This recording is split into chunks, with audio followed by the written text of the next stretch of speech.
I was really disturbed by after the visit and stuff, because it's like, you know, what's going on?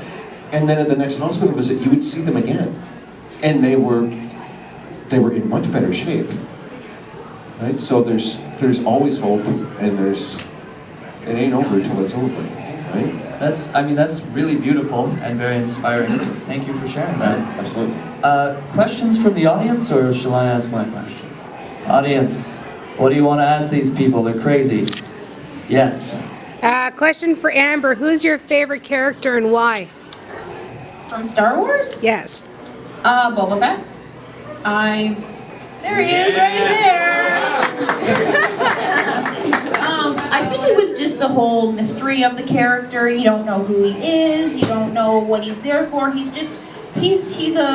hire him, and he doesn't care if he's working for the Empire or the Rebellion. It's whoever pays him the most, right? It's the whole enigmatic aura around him and the mystery, and it leaves it open to so many possibilities on who this person might be. A very second close would be Rey.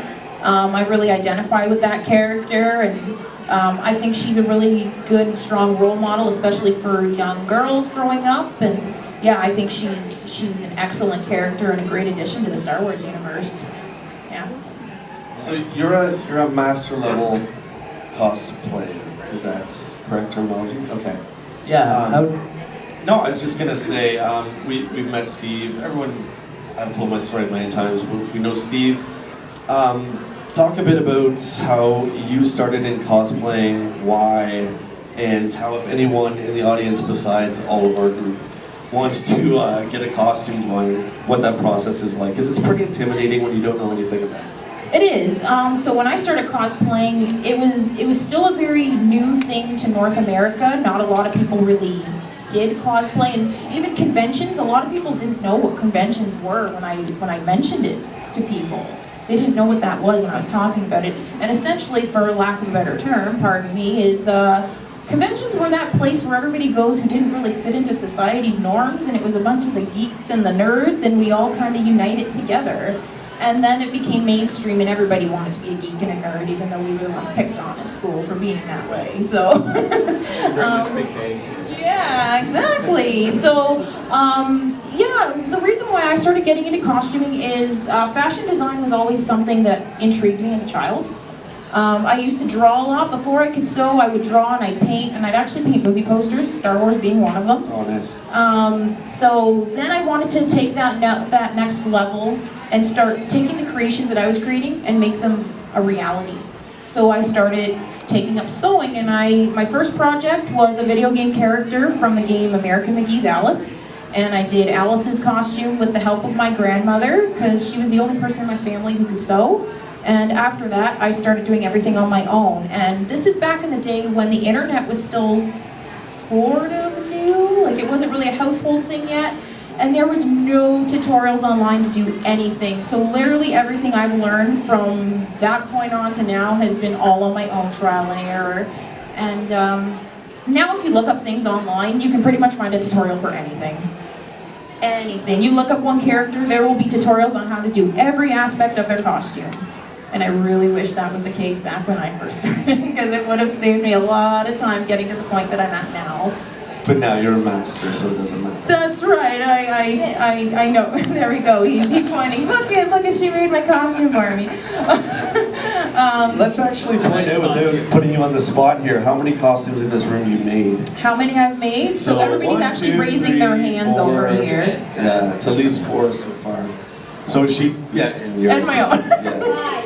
Yeah, 5. so there we go. Yeah, and then, you know, I've helped other people out. So there's other people who've come into the group. Robbie didn't put his hand up. I made that costume too. Yeah, Robbie. One for me there's other too. people who have come into the group as well who have already had existing costumes, but they wanted to upgrade them to just get them more accurate looking, and I've certainly helped them with that as well. So whether it's giving them knowledge on how to make these things, or it's teaching them, or I just take the article of clothing and I fix it up for them. Yeah, so that is essentially my position in the group, is to help people with the costumes. How did that happen? How did you go from So were you also like at a Comic-Con and you met these guys and you're like, oh, hospitals, that's great. Like how did you go from your cool cosplayer self to this person you are here? So like I said, I met Steve here 2 years ago at this convention actually, and I was dressed as Rey, and he approached me and he said, are you coming up to get any pictures with the Star Wars guys? Because I have an R2 droid up there and I'd really like to get a picture of you with them. And that's how Steve and I met. Jay and I actually met through a mutual friend, and we noticed that we were both ungodly obsessed with Star Wars to the point where it's almost sick. And he had a Kylo Ren costume, and I just so happened to have a Rey costume. So we thought, okay, let's go out and take some photos with these and put them online. And Jay really enjoyed the experience. I really enjoyed the experience. And then we started doing events out at his store for Make-A-Wish Foundation.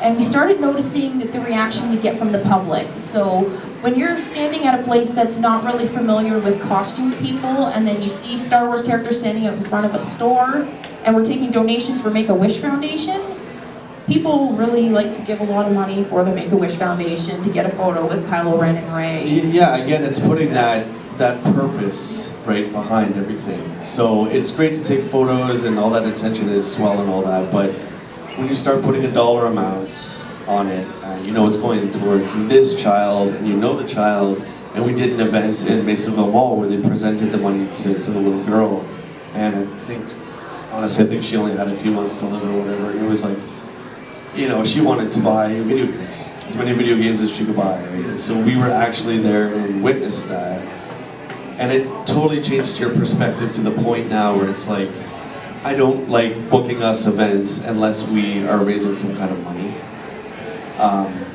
And again, we are partnered now with the Children's Health Foundation, which is just huge for us. So now we have basically scheduled hospital visits whenever we want, and we can go in there. The kids come down and they just have a good time. And if we could take our love for this and make them forget about that, even for just a few minutes. You know, I mean, the first time Boba Fett was there, I mean, he had to step aside and take a break, and it's a beautiful story, but he lost it. It's just, it's so emotional when you see these kids who can't walk, and you know, some of them can't talk, and they can't even get out of bed, and just, they forget about their illness and disease for a few minutes while they're looking at their hero. It's what it's all about, you know.